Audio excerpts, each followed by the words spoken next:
మతం వేరు మతోన్మాదం వేరు. మతం వేరు మతోన్మాదం వేరు. ఈ విషయం మీకు అర్థం కాకపోతే మీరు మతోన్మాదం మీద బాణాలు వేద్దామని మతం మీద వేస్తున్నారు. మీరు మతానికి శత్రువులు అవుతున్నారు, ప్రజలకు శత్రువులు అవుతున్నారు. You are isolated. ఇటువంటి తెలివి తక్కువ ఆలోచనలు, ఇటువంటి తెలివి తక్కువ మాట చరిత్రలో వాడు చాలాసార్లు చెప్పారు. ఆయన ఏ రోజు నమాజ్ చేశారు? ఆయనకు ఉర్దూ రాదు. ఆయన ఏ రోజు మత పద్ధతుల్లో లేడు. ఆయన సభల్లో మాట్లాడుతుంటే నమాజ్ అయినప్పుడు ఆ నమాజ్కి బ్రేక్ ఇచ్చి అందరూ నమాజ్ చేస్తుంటే ఈయన సిగరెట్లు కాల్చుకున్నాడు పక్కకి వెళ్ళి. ఈయన పంది మాంసం తినేవాడు, విస్కీ తాగేవాడు, మతం ఏం చెప్పిందో వద్దని అన్ని పనులు చేసేవాడు. మతంలో ఆయన ఒక రకంగా మతాన్ని విశ్వసించినటువంటి అవిశ్వాసం. అలాగే సావర్కర్ కూడా అగ్నాస్ట్. ఇది నాట హిందూ మతం మీద నమ్మకం లేనటువంటి ఇద్దరు వ్యక్తులు, ఒక హిందూ ఒక ముస్లిం, ఈ దేశాన్ని చీల్చడానికి ప్రయత్నం చేశారు, సక్సెస్ అయ్యారు. ఆ పని జరుగుతుంటే మతం మీద నమ్మకం ఉన్నటువంటి ఇద్దరు మహానుభావులు, ఒక హిందూ ఒక ముస్లిం, తమ సర్వస్వాన్ని తమ ప్రాణాన్ని వెచ్చించి ఈ దాడిని అడ్డుకునే ప్రయత్నం చేశారు, సమైక్యత నిలబెట్టే ప్రయత్నం చేశారు. ఒకళ్ళు మహాత్మా గాంధీ, రెండో వ్యక్తి ఖాన్ అబ్దుల్ గఫార్ ఖాన్. ఇస్లాం అనేది చాలా మందికి భయం, ఫోబియా. నీకు ఇస్లాం అంటే భయం ఉంటే ఖాన్ అబ్దుల్ గఫార్ ఖాన్ గురించి తెలుసుకో. ఖాన్ అబ్దుల్ గఫార్ ఖాన్ ఏం చేశాడో తెలుసుకో. ఇస్లాం భారతదేశానికి ఏమి నష్టం చేసింది చాలా మంది చెప్తారు. అది ఇస్లాం చేసిన నష్టం కాదు. నిరంకుశమైనటువంటి దాడికి దిగినటువంటి ఈ దేశాన్ని దురాక్రమణదారులైనటువంటి కొంతమంది రాజులు చేసినటువంటి గజనీలు గోరీలు చేసింది. గజనీ గోరీ ఇస్లాంకి రిప్రజెంటేటివ్స్ కాదు. గజనీ గోరీ రిప్రజెంటేటివ్స్ అని హిందువులు అనుకుంటారు, దౌర్భాగ్యం ముస్లింస్ కూడా అనుకుంటున్నారు. అందరూ కాదు, కొందరు. గజనీ గోరీ ఇస్లాంకి రిప్రజెంటేటివ్స్ కాదు. ఇస్లాం భారతదేశంలో ప్రవేశించకపోయి ఉంటే కొన్ని విషయాలు చెప్తాను, చాలా మందికి తెలియని విషయాలు లేదా మర్చిపోతున్న విషయాలు. ఉర్దూ అనేటువంటి భాష ఎక్కడ వచ్చింది? ఏ దేశం భాష ఇది? ఉర్దూ అనే భాషని ఇరాన్ లో మాట్లాడతారా, ఇరాక్ లో మాట్లాడతారా, అరేబియాలో మాట్లాడతారా? ఎక్కడ మాట్లాడరు? భారతదేశంలో మాట్లాడతారు. ఇది భారతదేశంలో పుట్టినటువంటి భాష, భారతీయులు మాట్లాడేటువంటి భాష. ఇవాళ ఉర్దూ అంటే ముస్లింల భాష అయిపోయింది. ముస్లింలు అనుకుంటున్నారు, నువ్వు కూడా అనుకోవడం మొదలు పెట్టావు. No, not like that. Urdu భాషలో చాలా గొప్ప పుస్తకాలు రాసేటువంటి వాళ్ళు అనేక మంది హిందువులు ఉన్నారు. ఇది మన దేశం. ఇది భారతీయులు నిర్మించుకున్నటువంటి భాష ఉర్దూ. నువ్వు బయటకు వెళ్ళి అరేబియాలో మాట్లాడితే నువ్వు ఎక్కడ ఇండియా నుంచి వచ్చావు, మాకు అర్థం కావట్లేదు ఆ భాషను చెప్తారు. హిందుస్థానీ సంగీతం అనేది భారతీయులు, హిందువులు, ముస్లింలు సమిష్టిగా నిర్మించుకున్నాం. హిందుస్థానీ వాస్తు శైలి నిర్మించుకున్నాం, కథక్ అనేటువంటి డాన్స్ నిర్మించుకున్నాం, ఒక భాషను నిర్మించుకున్నాం, ఒక సంస్కృతిని నిర్మించుకున్నాం. ఇవి హిందువులు ముస్లింలు చేతులు కలపడం వల్ల. ఒకవేళ భారతదేశంలో ముస్లింలు రాకపోయి ఉంటే ఈ దేశంలో కబీర్ పుట్టుండేవాడు కాదు. ఒకవేళ భారతదేశంలో ముస్లింలు రాకపోయి ఉంటే గురునానక్ సిక్కు మతం వచ్చేవి కాదు. నాకు తెలిసి ఎన్నో అద్భుతమైన ఆలోచనలు మనం మిస్ అయి ఉండేవాళ్ళం. నష్టాలను మనం చూస్తున్నాం, లాభాల్ని, అనంతమైన లాభాల్ని మనం మిస్ అవుతా ఉన్నాం. ఈ రోజు దాని పట్ల మన దృష్టిని చూపిస్తా ఉన్నారు. చాలా గొప్ప ప్రభువులు అనేటువంటి ముస్లిం ప్రభువుల గురించి నేను ఆశ్చర్యపోతాను. హిందూ మతం మొదలు ఎలాగ మాట్లాడారు, ఆశ్చర్య ముస్లింలు కూడా మాట్లాడారు. షేర్ షా సూరి అనేటువంటి ఒక రాజు అతి తక్కువ కాలం పరిపాలించిన భారతదేశంలో చాలా, ఇవాళకి కూడా ఢిల్లీ నుంచి అక్కడ ఆఫ్ఘనిస్తాన్ దాకా పోయే ఒక ట్రంక్ రోడ్డుని 6 రోజుల్లోనే వేసినటువంటి వ్యక్తి షేర్ షా సూరి. చాలా తక్కువ కాలం బతికాడు. నో హేట్రెడ్, ఎటువంటి ద్వేషం లేకుండా పనిచేశాడు ఆయన. శివాజీ ఔరంగజేబు కొట్లాడారని మనకు తెలుసు. ఔరంగజేబు శివాజీ కొట్లాడుతుంటే ఔరంగజేబుతో పాటు నిలబడి పోరాడిన తర్వాత హిందువులు, శివాజీతో పాటు అనేక మంది ముస్లిం సర్దారులు పనిచేశారు. దీన్ని హిందువులు ముస్లింలు కొట్లాట కింద వాళ్ళు చిత్రీకరిస్తాం, తప్పది. ఔరంగజేబు మొత్తం ఎంత నిప్పు పెట్టాడు అది మాట్లాడట్లేదు.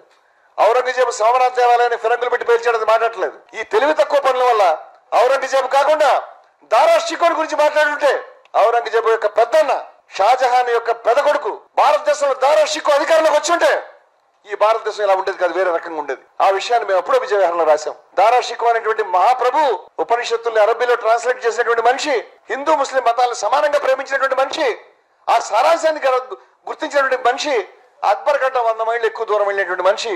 ఔరంగజేబు తన అన్నలు 4 చంపి అధికారంలోకి వచ్చాడు. పెద్దన్నను అతి క్రూరంగా చంపాడు.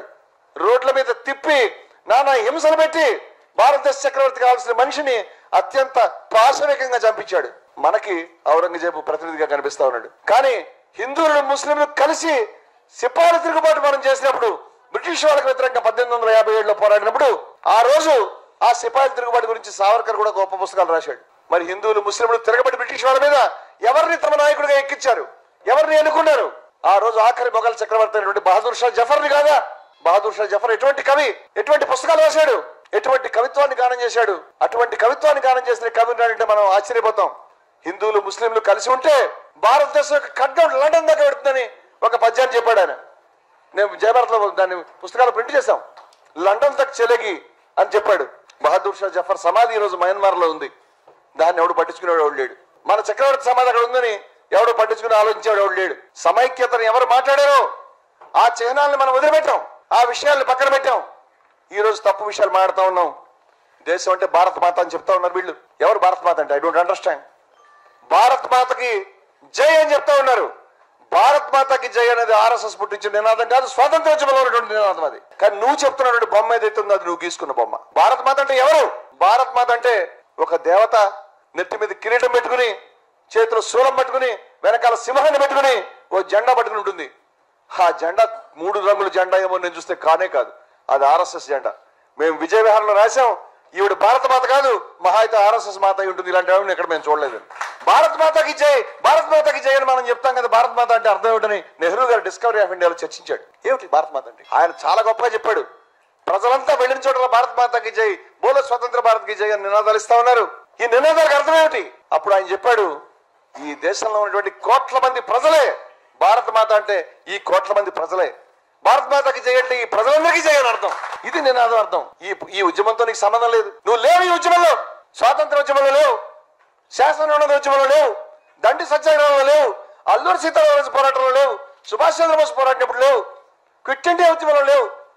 క్విట్ ఇండియా ఉద్యమంలో లక్షల మంది రోడ్ల మీకు వచ్చినప్పుడు, బ్రిటిష్ వాళ్ళు ఏరోప్లేన్ల నుంచి కింద ప్రజల మీద బాంబులు వేస్తా ఉన్నప్పుడు, కోట్ల మంది అరెస్ట్ అయినప్పుడు, ఆ రోజు ఈ ప్రజల్ని ఎలా అరెస్ట్ చేయాలి, ఎలా చంపేయాలి, ఎలా నిర్బంధం అమలు చేయాలి అని బ్రిటిష్ వాళ్ళకి సలహాలు చెప్తూ ఉత్తరం రాశాడు శ్యామ్ ప్రసాద్ ముఖర్జీ, వీళ్ళ నాయకుడు. ఆ శ్యామ్ ప్రసాద్ ముఖర్జీ బొమ్మ కూడా ఇవాళ పార్లమెంట్ పెట్టారు, సిగ్గుపడతా ఉన్నాను నేను. ఆ శ్యామ్ ప్రసాద్ ముఖర్జీ బ్రిటిష్ వాళ్ళకి భారతీయులు ఎలా అణిచేయాలో చెప్పాడు. క్విట్ ఇండియా ఉద్యమం లేకపోతే మనకి స్వాతంత్రం వస్తుందా? దాన్ని అణిచేయమని చెప్పినవాడు జాతీయవాద, పోరాడినటువంటి వాడు జాతీయవాద. మహాత్మా గాంధీ, గఫార్ ఖాన్ అంటే ఎటువంటి వ్యక్తులు అనుకుంటారు మీరు? క్రీస్తు సెలవు పట్టుకుని కొన్ని కిలోమీటర్లు నడిచి ఉంటాడు. గాంధీజీ కొన్ని దశాబ్దాలు నడిచాడు, నౌకర్యాలు నడిచాడు. రాళ్లు వేస్తుంటే, తిడుతుంటే, ఆయన వెళ్లిన దారిలో అశుద్ధం వేస్తుంటే, ప్రజల మధ్య ప్రేమ నిర్మించడానికి, హిందువులు ముస్లింలు కలపడానికి శ్రమించారు వాళ్ళు. ఎవరు శ్రమించారో వాళ్ళ చరిత్ర నిర్మలించారు మీరు. బీబీ అబ్దుల్ సలాం అనేటువంటి పేరు ఎవరికైనా తెలుసా? ఒక ముస్లిం మహిళ, బురకా వేసుకునేటువంటి మహిళ, సాంప్రదాయ దుస్తున్నటువంటి మహిళ. ఆమె కుటుంబం మొత్తం పాకిస్తాన్ వెళ్ళిపోయిన తర్వాత ఒక మహిళ అయ్యుండి అటు వేల లక్షల మంది, ఇటు వేల లక్షల మంది నరుకుట్లు ఇళ్లు తగలబెడుతున్నప్పుడు ఒక మహిళ నిలబడి గాంధీజీ ఆదర్శాలకు అనుగుణంగా హిందూ ముస్లింలు కలపడానికి ఆ బోర్డర్స్ లో నిలబడి ఆమె నిరాహార దీక్ష చేసింది, సుదీర్ఘకాలం నిరాహార దీక్ష చేసింది. ఎవరు చెప్పారు ఈ విషయాన్ని? పాకిస్తాన్ లోకి వెళ్లి ఇక్కడ ఎవరినైనా ఆడవాళ్ళని ఎత్తుకుపోతే వాళ్ళు వెనక్కి తెప్పించడానికి ప్రయత్నం చేసింది. ఇక్కడి నుంచి ఇక్కడ ఎత్తుకొచ్చిన వాళ్ళు అక్కడ ఇప్పించడానికి ప్రయత్నం చేసింది. బీబీ అబ్దుల్ సలాం లాంటి మనిషి పేరు తీసేసారి చరిత్రలో మీరు. మేము పెట్టుకుంటాం పేర్లు. ఆ సత్యం కొడుకు పేరు సచిన్ మిత్ర అని పెట్టుకున్నాం. లోహియా రాశాడు, చరిత్రలో ఈ పేరు తీసేశారు. ఈ సచిన్ మిత్ర అలా చచ్చిపోయాడు. గాంధీ గారి వెనకాల 1947 లో నువ్వు జాతిపిత అని చెప్తావు కానీ జాతి మొత్తం డిచ్ చేసింది గాంధీ గారిని. ఆ రోజు ఎవరు లేడు ఆయన వెనకాల. ప్రపంచంలో ఒక విప్లవానికి నాయకత్వం వహించి ఎదురు లేకుండా నాయకత్వం వహించి అధికారపు ఛాయలు కూడా వెళ్ళనటువంటి ఏకైక వ్యక్తి గాంధీ. ఏ రోజు ఆయన గాని ఆయన సంతానం కూడా వాడికి తెలియదు, రికార్డులు కూడా లేవు, వాళ్ళు ఎవరిని కూడా ఆయన ప్రమోట్ చేయలే. ఆ రోజు మీరు రండి మహాత్మా, ఆగస్టు 15 స్వాతంత్రం వచ్చింది, మీరు జెండా ఎగరాలి, మీరు స్వాతంత్రం ఇవ్వాలి, మీరు సందేశం ఇవ్వాలి, చరిత్రలో నిలిచిపోతుంది మీరు ఇచ్చిన స్పీచ్ అంటే. ఆ రోజు ఆ మహానుభావుడు ఎక్కడో కలకత్తాలో కూర్చుని కళ్ళలో నీళ్లు పెట్టుకుని నాకు దుఃఖంగా ఉన్నాను, నన్ను మాట్లాడకండి ఈ రోజు, I'm not happy, I don't speak. ఆయన వెళ్ళిపోయినాడు. ఏ రోజు అధికార క్రీడల్లో లేడు, ఏ రోజు అక్కడ నిలబడి లేడు. హిందువులు ముస్లింలు అడుక్కుంటుంటే వాళ్ళ మధ్యకి వెళ్ళాడు. నేను చచ్చిపోయినా బాగుండు అనుకున్నాడు. ఆయన వెనకాల 34 మంది లేరు ఆ రోజు. ఈ చరిత్రను మనం మాట్లాడడం, ఈ చరిత్రను ఎవరికి చెప్పం మనం. ఎవరు భారతదేశాన్ని విచ్ఛిన్నం చేయడానికి ప్రయత్నం చేశారో, ఎవరు వేట్లు వేయడానికి ప్రయత్నం చేశారో, ఎవరు పదే చరిత్రలో భారతదేశానికి వ్యతిరేకమైన ఐడియాలను తీసుకుని ముందుకొచ్చి మాట్లాడుతూ ఉన్నారో, ఎవరు ద్విజాతి సిద్ధాంతాన్ని ఆరాధించారో వాళ్ళు ఈ రోజు హీరోలుగా చలామణి అవుతూ ఉన్నారు. వాళ్ళు గాంధీ గురించి మాట్లాడతారు. గాంధీ గారు చీపురు పెట్టుకుని తుడిచినటువంటి కళ్ళజోడు పెట్టుకుని స్వచ్ఛ భారత్ గురించి చేసిన మనిషికి తప్ప మరి ఏ విషయం చెప్పరు మీకు. గాంధీ గారు జంతువుల మాసం ఒలిచి చెప్పులు కుట్టాడు అని చెప్పరు. గాంధీజీ దళితుల గురించి చెప్పిన మాటలు చెప్పరు.